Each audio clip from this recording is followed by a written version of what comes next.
우리 지지난주죠. 지지난주에 이어서 계속 오늘 또 더욱 힘써야 할 것들에 대해서 우리가 권면을 듣습니다. 1절부터 4절까지는 하나님이 하신 일입니다. 하나님이 우리를 위해서 힘을 쓰셨습니다. 그리고 그것들을 우리에게 선물로, 은혜로 주셨습니다. 보배로운 믿음, 경건에 속한 모든 것, 보배롭고 지극히 큰 약속과 또 하나님의 생명을 주셨습니다. 그래서 우리가 하나님의 자녀가 되었고 백성이 되었습니다. 여기까지가 이제 우리 신앙의 토대가 되는 내용들입니다. 이 터 위에 우리가 지금 서 있고요. 우리 교회가 세워졌습니다. 이 터는 사도들과 선지자들의 터이기도 하고요. 그리고 그들의 신앙 고백과 결을 같이 합니다. 그래서 참된 교회는 언제나 사도들과 선지자들이 전한 그 복음의 터 위에, 교리 위에 서 있어야 합니다. 우리가 계속 성경적인 교회, 교회다운 교회 이야기하는데 바로 이런 것들이 기본이겠죠. 그러니까 편의상 우리가 진도를 나가야 하니까 1절부터 4절을 한두 번 다루고 훅 지나가지만 엄밀하게 말하면 평생이죠. 평생 1절부터 4절의 내용을 주목하고 또 묵상하고 알아야 합니다. 바로 우리 믿음의 토대가 되고 터가 되기 때문에 한 손에 이 내용을 계속 붙잡고 있어야 하는 것이죠. 근데 우리가 살다 보면 그게 참 잘 안 돼요. 하루도 안 돼서 슬그머니 내려놓게 됩니다. 그리고 또 다른 것을 찾게 됩니다. 좀 더 현실적인 것들. 그러나 이걸 놓는 순간 우리는 다른 것을 붙잡게 되고 그러면 우리가 가야 할 방향과 길을 한순간에 잃어버리게 되는 것이죠. 당장 우리 5절부터의 내용은 새로운 내용이 아니라 1절부터 4절에 대한 적용에 해당이 됩니다. 그래서 1절부터 4절을 베이스로 깔고 가야 합니다. 이런 의미죠. 그런 사도들과 선지자들의 터 위에 세워진 교회라면 그러면 그 터 위에서 무엇을 해야 하고 뭐에 힘을 써야 하는가? 당장 우리에게도 적용이 되겠죠. 우리 교회에도 적용이 됩니다. 요즘 교회가 가장 핫합니다. 정치참여 문제 때문에. 그럼 이런 시국 속에서 교회는 뭐 하는 곳인가? 이럴 때일수록 1차적인 문제로 1차적 교리로 돌아가야 한다라고 또 말합니다. 보배로운 믿음을 가졌다면 그 믿음 가지고 어떻게 해야 하는가? 생명과 경건에 속한 모든 것을 받은 너희라면, 보배롭고 지극히 큰 약속을 받은 너희라면, 하나님적 생명에 참여한 너희라면, 신적 성품에 참여한 자라면, 더 쉽게 말하면 그리스도인이라면, 그리스도인 된 너희가 그리스도인으로서 너희다움을 드러내기 위해서 이제는 더욱 힘써야 할 것이 있다라고 하는 것이죠. 그 얘기입니다. 여러분, 뭐에다, 어디에다 지금 힘을 쏟고 계십니까? 한 주간 열심히 살았습니다. 살았다는 얘기는 어딘가에 우리가 힘을 쏟았다는 이야기예요. 더욱 힘써야 할 것, 여러분 뭐가 있을까요? 성경 전체적으로 보면 더욱 힘써서 여호와를 알아라. 유일하신 참 하나님과 그가 보내신 자 예수 그리스도를 알아라. 오직 우리 주 곧 구주 예수 그리스도의 은혜와 그를 아는 지식에서 자라가라. 혹은 1절부터 4절 삼위 하나님과 그 구원하심을 알아라. 누가복음 어떻습니까? 예수님이 지극히 높으신 자의 아들 그리스도이심을, 메시아이심을, 주이심을 알아라. 그리고 알려주십니다. 알려주세요. 병도 고치고 귀신도 내쫓고 말씀도 전하면서 우리에게 예수님이 하나님의 아들이심을 계속 알려주고 계십니다. 알아라. 힘써 알아라. 자, 이건 기본이고 평생입니다. 평생. 여기에 우리가 힘을 좀 쓰고 계시나요? 이 알미 중요한 이유는 영생이고, 그리고 이 알므로 은혜와 평강이 더욱 많아지고, 알므로 자라가고, 알므로 구원을 누리고, 알면 알수록 우리가 누구인지 더 확신하게 되고, 더 드러나게 될 것이고, 또 알면 더 알고 싶고, 알면 닮아가고 싶은 욕구가 더 생기고, 알면 이제는 함께 있고 싶은 욕망으로 가득 차게 될 것이다. 그래서 나는 이것을 붙잡기 위해서 달려가기를 원한다. 바로 바울의 고백입니다. 바로 여호와를 알자, 힘써 여호와를 알자. 이게 성경 전체에서 가장 힘써야 할 것. 이게 이제 첫 번째입니다. 그리고 더욱 힘써야 할 것 두 번째가 5절부터 7절의 내용이었죠. 지지난주. 너희가 가진 것, 너희가 소유한 것, 너희가 믿는 그 믿음의 터 위에 너희 믿음에 이런저런 것들을 사랑을 더하라, 공급하라, 자라가라.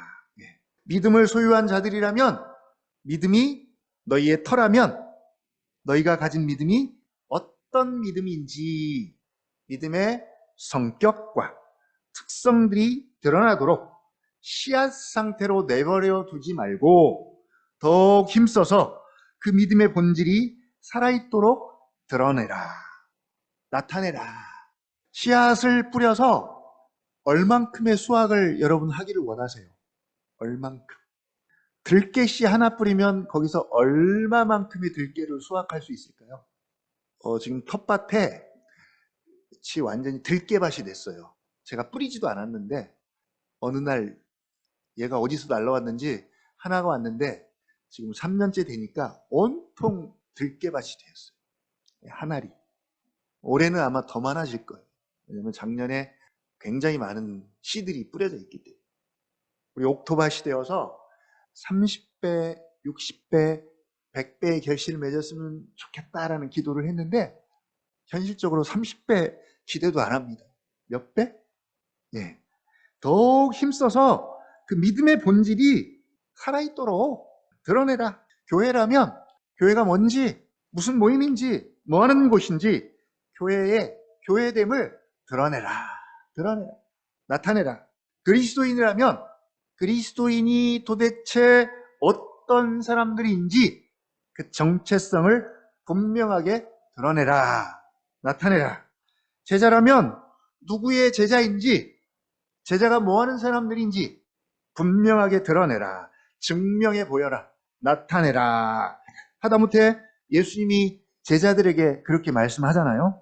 너희가 내 제자라면 서로 사랑해라.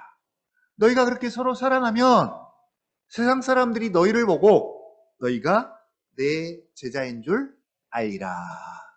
라고 그렇게 말씀하십니다. 여러분 어떻습니까? 우리의 정체성들이 여러분 드러나고 있습니까? 하나님적 생명을 가졌는데 나에게서 하나님의 생명의 그 특성과 성품들이 여러분 드러나고 있나요? 보배로운 믿음을 받았는데 보배로운 믿음의 특성들이 나로 하여금 여러분 드러나고 있습니까? 그리스도인, 그리스도와 같은 사람입니다. 그리스도와 같은 사람. 예수님다운 모습이 보여지고 있나요? 보배롭고 지극한 약속을 받았는데 이 약속을 품고 사는 사람다움이 좀 보이고 계십니까? 그 이야기입니다. 너희는 이미 그런 사람이다. 그런 사람이 되라가 아니라 이미 그런 사람이다. 그런 존재다. 그러니 이제부터는 더욱 힘써서 그런 존재다움이, 그런 사람다움이 너희로부터 드러나도록, 나타나도록 더욱 힘써서 공급해라. 생명이면 자라서 더욱 풍성한 생명이 되도록 더욱 힘써야 하고 그 힘씀과 더함과 자라감의 과정과 덕목들을 구체적으로 소개하는 것이 바로 5절부터 7절이죠. 믿음의 덕을, 덕의 지식을, 지식의 절제를, 절제의 인내를, 인내의 경건을, 경건의 형제 우애를, 형제 우애의 사랑을 계속 공급하고 더해라. 어떻습니까? 사실 이런 권면을 들으면 늘 부담이 됩니다. 언제쯤 나에게서 이런 보배로운 믿음을 가진 자다움이, 보배로운 믿음을 가진 자다움이, 그리스도인다움이, 하나님의 놀라운 생명을, 그리고 영원한 생명과 풍성한 생명을 가진 하나님의 자녀다움이, 하나님 나라의 백성다움의 그 품격과 자태가 언제쯤 자연스럽게 나타날까요? 보기만 해도 은혜가 될까요? 보기만 해도? 어제 제가 어떤 분을 봤는데, 원래 사람을 그렇게 보면 안 되는데, 그분이 되게 제 눈에 탁 띄었어요. 여자분인데. 근데 목소리로만 들으면 어제 밤새 기도하고 오신 분 같았어요. 표정이 불독같이 사나웠어요. 근데 이야기하는데 교회 이야기를 하더라고요. 아니나 다를까. 근데 은혜가 안 됐어요. 보는 것만으로는 은혜가 안 됐어요. 표정이 무섭더라고요. 근데 또 교회 얘기를 하세요. 약간 이런 사람이죠. 어디 백화점이나 어디 가면 절대 손해 안 보고 하나부터 열까지 잘 따지고 막 이럴 것 같은 그런 포스였어요. 말하는 게. 언제쯤 그 하나님 나라의 백성다움의 품격과 자태가 우리에게 나타날까요? 그러면 우리는 안 된다고, 못한다고 그러죠. 죽은 다음에나 여러분 가능할까요? 왜 안 되고 왜 어려울까요? 베드로가 지금 이 권면을 자연스럽게 하는 이유는 이미 그들의 존재가 그렇게 그리스도인이고 보배로운 믿음을 소유한 자들이기 때문에 이런 권면을 자연스럽게 하는 거예요. 이 확신을 전제한 다음, 그러니 이제는 너희가 너희 다움을 좀 드러내고 나타내도록 해야 한다라고 하는 것입니다. 근데 우리 보러 맨 땅에 헤딩하라는 것이 아니라 이미 받았습니다. 이미 받았어요. 이미 충분히 받았어요. 이미 그리스도인입니다. 이미 하나님의 생명을 받은 자들입니다. 그러니 이제부터는 그 생명이 어떤 생명인지 말로만 하지 말고 그 생명을 먼저 누리고 그 생명을 맛보면서 그 생명이 얼마나 풍성한지 좀 놀라워하고 감탄하면서, 그게 찬양이잖아요. 찬양이 놀라움과 감탄이잖아요. 그거 하면서 드러내고 보여주면 되는 것이죠. 이게 그리스도인의 생활입니다. 삶입니다. 근데 자동은 없습니다. 가만히 있으면 안 되고 뭐라고요? 더욱 힘을 써야 한대요. 여기에 더욱 힘을 써야 한대요. 두렵고 떨림으로 너희 구원을 이루어 가야 한대요. 그런 말씀과 같은 맥락입니다. 그래서 나름 지금 열심히 우리가 힘을 쓰잖아요. 열심히 힘을 쓰는데 생각보다 이게 잘 안 나타나는 것이죠. 작년 2024년 여러분 어땠습니까? 엄청난 기도 제목을 가지고 1년 동안 열심히 기도하면서 사셨잖아요. 아까 그랬죠? 들깨씨 같으면 벌써 그 씨가 1년 동안 몇 배의 결실을 맺었다고요? 셀 수 없을 만큼. 자, 그리고 2025년 기도 제목 가지고 벌써 한 달, 두 달을 달려왔는데, 그러면 뭔가 드러나고 나타나고 자랑이 있어야 하는데, 변화가 감지되어야 하는데, 잘 안 보이는 것이죠. 잘 안 보여요. 나이만 먹고, 세월의 흔적만 우리 몸을 지나가면서 이제 노쇠해지고, 그런 변화 말고는 좀 긍정적인 변화가 나타나야 되는데, 잘 안 보이는 것이죠. 아이들 이제 개학했잖아요. 방학 2달 했어요. 2달 만에 보면요, 애들이 키가 얼마나 자랐는지, 특히 그 남자 중학교 1, 2학년 아이들은 말투하고 몸집이 2달 만에 어른 같아요. 이렇게 뚜렷한 변화가 찾아오는데 우리는 앞으로 나아가지는 못할 망정 오히려 뒤로 후퇴하고 퇴보한 것 같은. 그래서 언제 신앙이 가장 좋았다 그래요? 언제가 여러분 신앙이 가장 좋았습니까? 언제요? 지금이 가장 좋았다라고 말하는 사람이 정상이죠. 지금이 가장 사실은 좋은 지금이.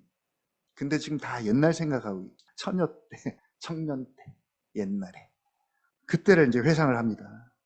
그래서 어찌 보면 지금 내 모습이 뭐 같냐면 한겨울 텃밭 같은 모습? 아무것도 없어요. 여러분 가보시면. 황량합니다. 낙엽만 뒹굴고. 근데요, 사실 그 땅 밑에는 엄청난 생명들이 지금 도사리고 있어요. 겉은 그렇지만. 그리고 날씨가 따뜻해지면 그것들이 다 삐집고 올라와요. 5월, 6월만 되면 지천에 생명들로 뒤덮일 거예요.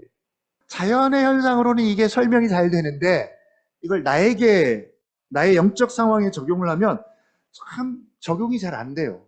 그래서 우리는 계속 한겨울입니다. 한겨울. 황량합니다. 씨앗에서 싹이 나고 그 싹의 자라감이 좀 눈에 보여서 생명의 경이로움을 느끼고 막 꽃도 피우고 열매도 맺고 해야 하는데 이 씨앗 상태로 너무 오래 머물러 있든지 아니면 영적 침체의 상태로 너무 오래 머물러 있다는 거죠. 자, 그런 상태에서 지금 또 말씀을 듣는 거예요. 권면을 받습니다. 더욱 힘써서 뭐라고요? 너희다움을 보여주고 드러내라. 너희다움. 도대체 너희다움이 뭡니까? 너희다움. 1년이 돼도 2년이 돼도 벌써 10년이 돼도 별로 변한 게 없고 달라진 게 없는데 자꾸 자라가라. 드러내라. 비춰라. 증명해 보여라. 라는 말씀은 부담이 아닐 수가 없는 거죠. 여러분, 뭐가 문제입니까? 우리의 근본적인 문제는 5절부터 7절이 아니라 오랜 시간이 흘렀어도 여전히 갓난아이에 머물러서 갓난한 음식을 먹지 못하거나 아니면 우리 정체성에 걸맞는 하나님 나라의 백성다움의 모습들을 찾아볼 수 없는 것도 문제지만 더 근본적인 문제는 1차적인 문제는 터가 약한 것이죠. 터. 기반이 약합니다. 기반. 여전히 1절부터 4절에 대한 확신이 약해요. 나가 약해요. 나를 아는 지식이 약해요. 1절부터 4절은 나가 누구인지를 정확히 확실하게 분명하게 알라는 내용입니다. 너희가 소유한 것이 무엇이고 너희가 서 있는 터는 무엇이고 너희의 존재가 어떤 존재인지 알아라에 대한 말씀입니다. 나를 규정해주고 나의 존재들을 결정하는 것들이 그동안 내가 살아오면서 내가 만들어낸 것들, 그래서 내가 신뢰하고 있는 것들이 아니라 나는 8일 만에 할례를 받았고 나는 이스라엘 족속이고 나는 베냐민 지파요, 나는 히브리인 중에 히브리인이요, 나는 율법으로는 바리새인이요, 나는 열심으로는 교회를 박해하고 나는 율법의 의로는 흠이 없는 자다. 이게 바로 바울이 예수를 믿기 전, 이게 바로 나야. 나. 자신의 존재를 규정해주는 정체성들입니다. 신뢰하는 것들이에요. 그런 것들이 바울을 설명해주고 규정해줍니다. 이 정도면 어디 내놔도 어디 가서도 자랑할 만하고요, 사람들로부터 존경받고 인정받는, 부러워할 만한 그런 사람이죠. 아마 유대 사회에서는 계속 이런 것들 가지고 만나서 모이면 이야기했을 거예요. 이 테두리 안에서 누가 얼마나 이런 것들을 더 확실하고 분명하게 가졌느냐를 얘기했을 거예요. 요즘 말로 치면 출생, 신분, 지위, 학력, 소유, 인맥 이런 것들을 두루두루 갖춘 것이죠. 뭐 하나 모자랄 것 없이 자신의 안전장치들, 그런 것들 이야기하겠죠. 사람들이 이야기를 들어보면 자신을 설명할 때 다 이런 것들 가지고 자기를 이야기해요. 이 중에 몇 가지라도 없으면 허무한 거죠. 자기를 설명할 방법이 없어요. 근데 그런 육체를 신뢰할 만한 것들로 규정해주는 나가 아니라 다 하나님으로부터 온 것들 가지고, 이걸 신약적 표현으로는 뭐예요? 신약적인 표현으로는 그리스도 예수 안에서, 딱 이 한마디죠. 그리스도 예수 안에서. 그 안에 있으면 다 있고 그 안에 없으면 다 없는 거죠. 그리스도 예수 안에 있으면 다 있고 그리스도 예수 안에 없으면 다 없어요. 아무것도 없는 것이죠. 단 믿음의 눈으로 볼 때만, 바로 그 안에서 자신의 존재와 정체성을 알고 하나님은 어떤 분이고 나는 누구인지 확실하게 인격적으로 아는 것, 이게 바로 성경이 강조하는 하나님 나라의 백성들의 정체성과 그들다움, 삶이죠, 삶. 요약하자면 딱 두 가지입니다. 복잡한 게 없습니다. 십계명으로 설명을 해볼게요. 십계명. 찬송가 뒤에 있죠. 네, 그거 뭐 성경 뒤에도 있습니다. 한번 보시죠. 이 십계명, 하나님의 백성들에게 이렇게 살아야 합니다 라고 주신 계명입니다. 하나님 나라의 백성들의 법이죠, 법. 어떻습니까, 여러분? 법을 잘 지키고 계세요? 법? 이 십계명이 우리에게 법인데 어떻게 잘 지키고 계십니까? 혹시 벌금 안 맞으셨나요? 이게 십계명 못 지켜가지고. 소요리 문답, 대요리 문답의 거의 절반 정도까지를 이게 차지해요. 절반 조금 못 미치지만 그 정도의 분량을 이 십계명이 차지합니다. 하나하나가 아주 중요한 의미를 담고 있습니다. 근데 우리가 십계명을 대할 때 놓치고 있는 것이 바로 십계명, 이제 서문이죠, 서문. 십계명, 서문. 십계명을 제대로 알고 제대로 순종하기 위해서는 서문이 먼저 사실은 전제가 되어야 돼요. 그래서 오히려 암송을 하려면 1계명은 보고 2계명 요게 아니라 서문을 암송해야 돼요. 서문. 동문 아닙니다. 서문. 한번 같이 읽어볼까요? 서문 시작. 하나님이 이 모든 말씀으로 말씀하여 이르시되 나는 너를 애굽 땅 종 되었던 집에서 인도하여 낸 내 하나님 여호와니라. 읽으실 때 나는 너를 애굽 땅 종 되었던 집에서 인도하여 낸 하나님 여호와니라 이렇게 읽으시면 안 되고요. 나는 끊어야 됩니다. 너를 정확하게 끊어서 읽어야 됩니다. 여기서 오랫동안 멈춰야 됩니다. 답을 찾아야 됩니다. 핵심은 나와 너예요. 막 10가지 계명이 있는데 가장 중요한 핵심은 나는 누구고 너는 누구냐. 어떤 관계냐. 나와 너는 어떤 관계냐. 이게 해결되면 나머지 10가지 계명은 자연스럽게 해결되는 거예요. 이거 해결 안 되면 부분적으로 이렇게 뭐 몇 계명 가가지고 이거 하는 건 별로 그렇게 큰 의미가 없습니다. 한 가지 지켰다고 뭐 전체를 다 지킨 것도 아니고 예수님이 이걸 새 시대에 걸맞게 재해석해 주셨습니다. 마지막 부분이죠. 밑에 같이 읽어볼까요? 시작. 예수께서 이르시되 내 마음을 다하고 목숨을 다하고 뜻을 다하여 주 너의 하나님을 사랑하라 하셨으니. 예. 너의 마음과 생명과 뜻을 다하여 너의 전부를 다하여 너의 전인격적으로 너의 하나님을 사랑하라. 나와 너의 관계 안에 계명이 다 들어있습니다. 하나님을 알면, 하나님의 사랑을 알면 그 사랑의 반응은 역시 뭐예요? 사랑입니다. 사랑은 사랑으로 반응하는 거예요. 사랑은 최소한 둘 이상의 인격적 존재가 있어야 가능합니다. 혼자서는 안 됩니다. 하나님이 사랑이심을 알고 그 사랑 가운데 우리를 초대하셔서 우리에게 자신의 사랑을 넘치도록 부어주심을 알면 우리 편에서도 역시 사랑으로 반응합니다. 어떻게 반응할까요?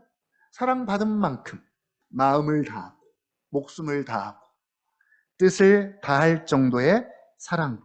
하나님은 우리에게 그 이상으로 우리를 사랑하셨기 때문에 우리도 최소한 그렇게 반응하는 거죠. 전인격적인 사랑으로 하나님을 사랑하게 될 것입니다. 이건 우리 보러 이렇게 쥐어짜서 마음을 쥐어짜고 목숨을 쥐어짜고 뜻을 쥐어짜서 해라가 아니라 우리를 사랑하신 하나님의 사랑의 반응으로 우리에게 부어주신 하나님의 크고 놀라운 사랑과 긍휼과 은혜를 맛보고 경험하면 알면 알수록 크면 클수록 감사와 자원함이 크고 넘치게 될 거예요. 충만해서 마음과 목숨과 뜻을 다하여 하나님을 사랑할 수 있습니다. 우리가 철들면 부모에게 하는 반응이 그거잖아요. 부모가 우리에게 그렇게 했기 때문에 우리가 철들면 알면 이제 기꺼이 그렇게 우리도 사랑으로 반응하는 거예요. 사람과 사람의 관계도 마찬가지입니다. 그래서 십계명을 순종하고 살기를 원한다면 마땅히 순종해야 합니다. 하나님 나라의 백성들의 삶에 규범이자 법이기 때문에 자, 어디로 가라? 서문으로 가라. 거기서 씨름해야 합니다. 나와 너를 알 때까지. 나와 너를 알 때까지. 인격적으로 알 때까지 씨름하라. 나는 너를 애굽 땅 종 되었던 집에서 인도하여 낸 내 하나님 여호와니라. 사울이 바울 된 것도 여러분 똑같습니다. 사울이 하나님을 섬기고 하나님을 사랑하는 방식이 뭐였냐면 하나님의 교회를 박해하고 그 도를 믿는 자들을 잡아들이는 것이죠. 그게 하나님을 더욱 힘써 섬기는 사울의 방식이었습니다. 그게 하나님을 사랑하는 방법이었어요. 그러다 어느 날 다메섹 두상에서 예수님을 만나죠. 사울아, 사울아. 부르자 묻습니다. 누구십니까? 누구십니까? 예수님의 답변이 너무나 간단하고 심플해요. 나는 너가 박해하는 예수다. 딱 이 한마디 하십니다. 사울은 예수님을 박해한 것이 아니라 사실 교회를 박해했는데 예수님은 교회를 자신과 동일시 하십니다. 그러면서 나는 너가 박해하는 예수다 라고 자신을 계시하시고 소개하십니다. 반대로 너는 누굽니까? 너. 사울은 지금 누구냐면 교회를 박해하는 자가 아니라 예수를 박해하는 자. 그런 삶을 살고 있는 것이죠. 예수를 박해하는 자의 정체성을 가지고 지금 예수를 박해하는 일을 하고 있는 거예요. 예수께서 그런 사울을 부르시고 선택하셔서 이방인의 사도로 세우시는데 역시 원리는 같아요. 나는 누구고 너는 누구냐. 우리가 누가복음을 여행하고 있습니다. 3월, 4월 달까지 여행을 해야 해요. 누가복음과 함께. 여러분 즐겁습니까? 여행이라고 표현했는데 네, 여행이에요. 여행하는 동안 두 가지 질문에 대한 답을 꼭 찾을 수 있었으면 좋겠습니다. 나는 누구고 너는 누구고. 더욱 힘써야 할 것 세 번째, 마지막입니다. 10절 말씀이죠. 같이 한번 읽어보겠습니다. 그러므로 형제들아 더욱 힘써 너희 부르심과 택하심을 굳게 하라. 너희가 이것을 행한즉 언제든지 실족하지 아니하리라. 더욱 힘써 너희 부르심과 택하심을 굳게 하라. 굳게 하라는 표현은 확실하게 하라 혹은 확신하다라는 의미입니다. 확신. 베드로가 이 표현을 많이 쓰는 것 같아요. 5장 전서 5장 12절이죠. 5장 바로 앞에도 마지막 12절에 이 은혜에 굳게 서라라는 말씀을 합니다. 굳게 서라. 네. 바울도 에베소 3장 17절 너희가 사랑 가운데서 뿌리가 박히고 터가 굳어져서 능히 모든 성도와 함께 지식에 넘치는 그리스도의 사랑을 알았으면 좋겠다. 쉽게 말하면 확신을 가져라 입니다. 확신을 가져라. 그 어떤 것에도 흔들리지 않는 확신을 가져라. 여러분 신념과는 좀 달라요. 확신을 가져라. 뭐에 대한 확신입니까? 너희 부르심과 택하심에 대한 확신입니다. 하나님이 우리를 위해서 나를 위해서 하신 일에 대해서 확신을 가져라. 나는 누구이고 너희는 누구인지에 대한 정체성에 대해서 확신을 가져라. 너희 믿음에 대해서 터에 대해서 확신하라 라는 말씀입니다. 이건 변할 수 없는 것들입니다. 이건 하나님이 하셨습니다. 이건 날씨 따라 내 기분 따라 형편에 따라 상황 따라 달라질 수 있는 것들이 아닙니다. 베드로 후서에서 적용을 해본다면 1절부터 4절이 해당이 되겠죠. 여기에 확신을 가져라. 이것에 대해서 더 굳게 하라. 이렇게 너희가 이것을 행한즉 이렇게 확신을 갖게 되면 언제든지 실족하지 아니하리라. 이게 되게 상식적인 이야기를 지금 하고 있는 거예요. 마치 1 더하기 1은 2야 라는 말씀과 같아요. 실족은 뭡니까?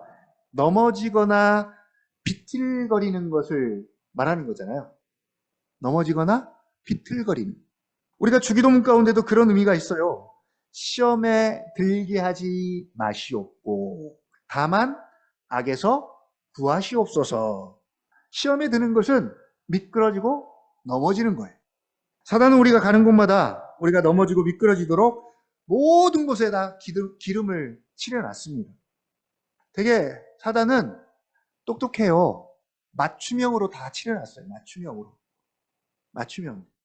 그곳이 어디든 어떤 사람을 만나든 무슨 일을 하든 심지어 교회 안에서조차도 여러분 그럴 수 있습니다.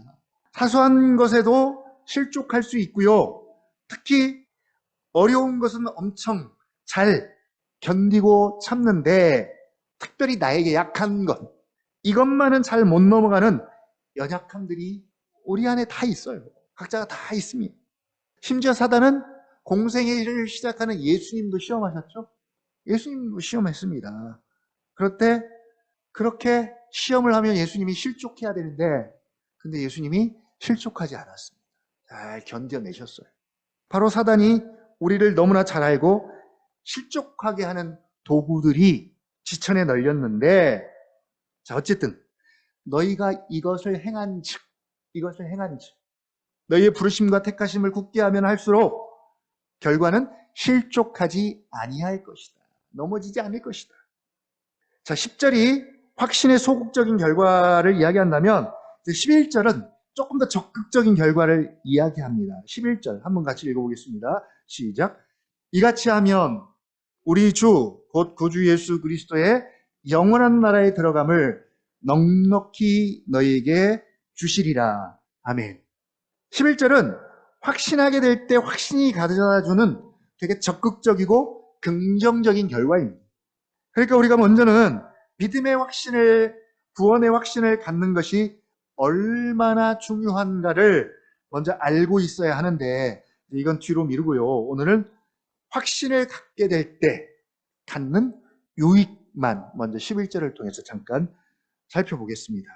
믿음의 확신을 갖게 되면 구원의 확신을 갖고 우리 정체성에 대한 확신을 갖고 나는 너를 애굽 땅 종 되었던 집에서 인도하여 낸 내 하나님 여호와니라. 그래서 나와 너에 대한 확신을 갖게 되면, 그리고 이 확신은 더욱더 힘써서 계속 가져야 될 확신입니다. 자, 이걸 전제하고요. 우리가 그 암송하는 인기 있는 그 말씀들이 있죠. 여러분 암송하고 있는 것들 이렇게 생각해 보면 바로 믿음의 선배들이 갖는 확신이 가장 많아요. 믿음의 선배들이 확신 가운데 주신 말씀들입니다. 열심히 암송하고 암기하고 따라하십시오. 외우십시오. 그러다 보면 어느 날 그 확신이 이제는 나의 확신이 될 때가 있겠죠. 지금은 내가 따라서 하지만 열심히 따라서 암송하다 보면 나의 확신이 될 때가 있어요. 그리고 그렇게 확신하면서 사는 것입니다. 제가 최근에 가장 많이 암송하는 말씀은 이것입니다. 내게 사는 것이 그리스도니 죽는 것도 유익함이라. 바울의 확신입니다. 내게 사는 것이 그리스도니 죽는 것도 유익함이라. 그래서 사나 죽으나 상관없게 되는 거죠. 사나 죽으나. 빌립보서 2장 21절입니다. 바울의 확신인데 이 확신이 그의 삶에 자유함을 주는 거예요. 죽음의 문제를 해결했기 때문에. 자, 이같이 하면 너희의 부르심과 택하심을 굳게 하면 우리 주 곧 구주 예수 그리스도의 영원한 나라에 들어감을 넉넉히 너희에게 주시리라. 주시리라는 그 의미는 7절에 더하다라는 말과 같은 의미입니다. 7절 마지막 절에 뭐 하라고요? 사랑을 더하라. 그런데 7절은 누가 더해야 하냐면 우리가 공급하고 더해야 합니다. 반면에 11절은 하나님이 우리에게 더해 주시는 거예요. 더해 주시는데 넉넉히 주신대요. 뭘 넉넉히 주십니까? 우리 주 곧 구주 예수 그리스도의 영원한 나라에 들어감을 넉넉히 주신대요. 우리 오 목사님이 계속 강조하는 하나님 나라와 그 백성됨과 그 백성들의 삶에 대한 이야기를 지금 계속 강조하고 있습니다. 하나님 나라가 임했습니까? 그 하나님 나라의 삶을 살고 있습니까? 누리고 있습니까? 백성다운 삶의 모습이 보이고 있습니까? 계속 질문하고 또 질문하고 찌르죠. 계속 찔러요. 그러면 어때요? 소리가 안 나요. 아멘, 아멘 소리가 나야 되는데 소리가 안 나요. 질문만 계속 던져요. 자신이 없어요. 우리가 확신을 갖게 되면 하나님 나라를 실제적으로, 피상적으로가 아니라 실존적으로 살 뿐 아니라 하나님 나라의 현재성이죠. 지금. 그리고 앞으로 이 말, 완성될 하나님 나라에 대한 생각으로 충만해지는 것이죠. 지금도 그렇게 살지만 앞으로 이 말, 완성될 하나님 나라에 대한 생각으로 우리의 마음이 충만해집니다. 근데 내가 만들어낸 것이 아니라, 우리가 더하는 것이 아니라 하나님이 우리에게 더해 주신대요. 오늘 11절이 그 말씀입니다. 하나님이 우리에게 공급해 주신대요. 채워 주신대요. 그런 생각들로. 간신히 겨우 하나님 나라를 생각하고 내가 이래가지고 갈 수 있을까 없을까가 아니라, 그러니까 현재 임한 하나님 나라를 누리는 건 고사하고 꿈도 못 꾸고 죽은 다음에나 겨우 생각할 수 있는 그런 하나님 나라가 아니라 점점 하나님 나라에 대한 소망으로 그의 마음과 삶이 채워지는 거예요. 뭐 기다리는 것은 말할 필요도 없고요. 이걸 실제적으로 적용해 보면 이겁니다. 10절처럼 살면 이렇게 너희의 부심과 택하심을 굳게 하면, 확신을 갖게 되면 우리 인생 가운데 어떻게 나타나는 거예요? 이게 어떤 결과로 나타날까요? 점점 나이가 들면서 어떻게 되는 거예요? 이 세상에서 의지하던 것들 하나씩 내려놓고 또 그런 것들이 점점 작아지겠죠. 세상과 우리는 반대입니다. 세상은 나이 들수록 어때요? 뭔가를 더 의지해야 해요. 뭔가를 더 의지해야 합니다. 자신을 지탱해줄, 안전하게 지켜줄 어떤 장치를 확보해야 해요. 그러니까 사람들이 열심히 사는 이유는 뭐예요? 노년 때문에 그런 거예요. 그러니까 그 무게감이 더 커져요. 하다못해 건강까지라도. 근데 우리는 반대죠. 그런 것들이 점점 작아지는 것이죠. 전에는 이게 가장 큰 일이고 전부였는데, 그래서 막 물불 안 가리고 덤볐는데 이제는 그런 것들이 점점 별일 아닌 것이 되고 작게 보입니다. 반대로 하나님 나라가 더 가까이 왔음을 직감하게 되고 소망하게 되고 보게 되고, 그래서 우리가 한동안 했던 이야기가 뭐예요? 우리 목사님이 계속 장로님 아버님 이야기를 그렇게 했던 이유가 바로 이것 아니겠습니까? 장로님의 아버님의 그 노년의 삶 속에 11절이 보여지는 거예요. 그려지는 거예요. 성경적인 인생의 가장 아름답고 영광스럽고 고상한 모습은 뭐겠어요? 가장 영광스러운 예수 그리스도를 더 가까이 하고 사모하고 사랑하는 것입니다. 누가복음의 그 시므온과 안나처럼. 그래서 구체적으로는 어떻게 하는 거예요? 구체적으로는 말씀에 나타난 예수 그리스도를 하나라도, 한 절이라도 더 읽고 묵상하는 거잖아요. 예수님이 영광이니까. 그리스도의 영광을 보기 위해서. 그러니까 성경을 가까이 하면 할수록 예수님과 가까워지고 예수님의 영광을 보는 겁니다. 저도 이제 어머니가 이번에 설에 한 10일 정도 저희 집에 와서 함께 계셨는데 하루 종일 성경 읽는 모습만 본 것 같아요. 혼자서 읽으시면서 멈췄다 추임새도 넣으시면서 가장 많이 하는 추임새가 그거예요. 그려. 이 한마디에 모든 해석이 다 들어있어요. 그려. 인생에 대한 모든 해석. 그려. 그러면 이제 깨달음이 온 거예요. 그려. 특히 주일날 저희를 반성하게 하는데, 젊은 저희는 뭐 한 것도 없는데 예배 한번 드리고 와서 막 집에 와서 늘어지고 자고 그러는데, 이제 어머니께서는 집에 오시자마자 성경을 딱 펴시고 저녁 식사할 때까지 계속 성경을 읽으셔. 좀 그래서 이제 우리가 민망하니까 일부러 방해를 놔요. 좀 쉬세요. 그래야 이제 우리도 마음 놓고 쉴 수 있으니까 좀 쉬세요. 좀 멈추세요. 안 멈춰요. 괜찮대. 안 피곤하대. 그리고 이제 손님들이 방문하면 예전에는 이제 간단한 설교를 이렇게 하셨는데 요즘에는 이제 설교를 안 하시고 맞춤형으로 자신의 이제 신앙 고백을 담아서 노래를 꼭 한 곡씩 들려주더라고요. 내가 노래 한번 할게 하면서 이제 노래를 한 곡씩 해요. 이번에 불렀던 찬양이 그거였습니다. 이제 조카가 인사하러 왔는데 조카한테 설교 대신 찬양을 한 곡 불러줬어요. 사람을 보며 세상을 볼 때 만족함이 없었네.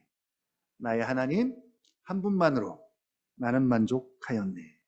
이게 다 옛날에 한 번씩 불러왔던 찬양인데, 근데 희한하게 최근에는 별로 불러볼 일이 없는데도 불구하고 이걸 다 기억해내셔서 이렇게 불러주세요. 그 사람에게 알맞게 딱딱 찬양 설교를 하시는 거죠. 그래서 제가 저의 노년을 한번 생각해 봤어요.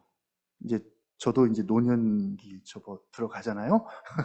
들어가는데 이 아이들에게 어머니처럼 늘 성경과 함께 산 우리 아버지의 모습으로 나는 기억될 수 있을까? 생각을 해보니까 지금부터라도 제가 좀 분발을 해야 할 것 같더라고요. 뭘로 기억될지 지금부터. 앞에 건 잊어줘. 지금부터. 그렇게 확신 가운데 거하게 되면 하나님께서도 그들 가운데 넉넉히 충만하게 부어주십니다. 그러면 그 넉넉함과 충만함 속에서 예수 그리스도와 그의 나라와 그의 영광을 소망하면서 찬양하면서 정말 감사하면서 세상에 대한 미련들 점점 사라지면서 아쉬움 없이 되게 심플하잖아요. 심플하게 그렇게 노년을 살게 됩니다. 그러니까 11절을 가지고 지금 나를 점검하고 평가하면 됩니다. 내가 지금 하나님 나라를 맛보고 누리고 그 나라의 백성으로 살고 있는가? 살되 성경은 뭐라고요? 넉넉히. 넉넉한가? 내가 좀 다른 건 좀 부족해도 이것만큼은 좀 넉넉한가? 높은 산이 거친 들이 궁궐이나 초막이나 내 평생 가는 길 순탄해서 늘 잔잔한 강 같든지 이러면 좋겠죠. 근데 뭐 이런 날만 있겠어요? 반대도 있죠. 아니면 큰 풍파로 무섭고 어렵든지 배부름과 배고픔과 풍부와 궁핍에 처하든지 어떤 형편이든지 내 주 예수 모신 곳이 그 어디나 하나님 나라입니다. 그래서 내 영혼이 지금 평안합니다. 평안합니다. 라는 이런 믿음의 고백을 하고 또 고백한 대로 실제로 그런 삶을 살아가고 계시다면 이게 바로 우리의 부르심과 택하심을 굳게 할 때 믿음의 확신을 갖고 살아가는 자들에게 주시되 넉넉히 부어주시는 하나님의 은혜입니다. 11절과 같은 이런 은혜가 우리 모두에게 있어지기를 주님의 이름으로 축복을 합니다. 그러기 위해서는 우리가 더욱 힘써야 할 것이 있다고 말합니다. 여호와를 알되 전인격적으로 알아야 되겠습니다. 그래서 하나님 누구시고 예수님 누구시고 반면에 우리는 누구인지 또 내가 믿고 내가 소유하고 있는 것은 무엇이고 나는 어떤 존재인지 나의 부르심과 택하심을 알고 더 굳게 해서 실족하지 않을 뿐만 아니라 여러분 실족만 안 해도 반은 성공한 거예요. 더 나아가서는 그 믿음과 생명의 특징들이 드러나서 자녀다움, 백성다움, 그리스도인다움, 교회다움, 보배로운 믿음을 가진 자다움이 드러나도록 더욱 힘써야 할 것이 있다. 그렇게 우리가 더욱 힘쓰면 하나님께서도 우리가 그리스도 예수의 영원한 나라에 들어감을 넉넉히 부어주실 것입니다. 오늘 이 약속의 말씀이 더욱 힘써 부르심과 택하심을 굳게 하는 저와 여러분 가운데 성취되고 역사해 주시기를 주님의 이름으로 축복합니다.